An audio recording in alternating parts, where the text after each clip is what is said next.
Mu ndwi iheze twarabiye hamwe itandukaniro riri hagati ya chiffre d'affaires n'ama recettes. Uno musi naho turabe insiguro y'ijambo produit.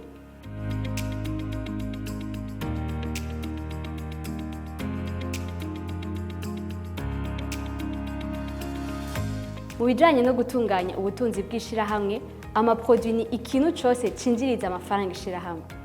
Uretse ibidandazwa n'amaserivisi ishirahamwe riba risanzwe ridandaza, amaproduit ashobora kuba kandi inyungu y'amafaranga baziganije canke ayavuye mu rudandazwa rw'ubutunzi bwaryo hamwe n'ibindi.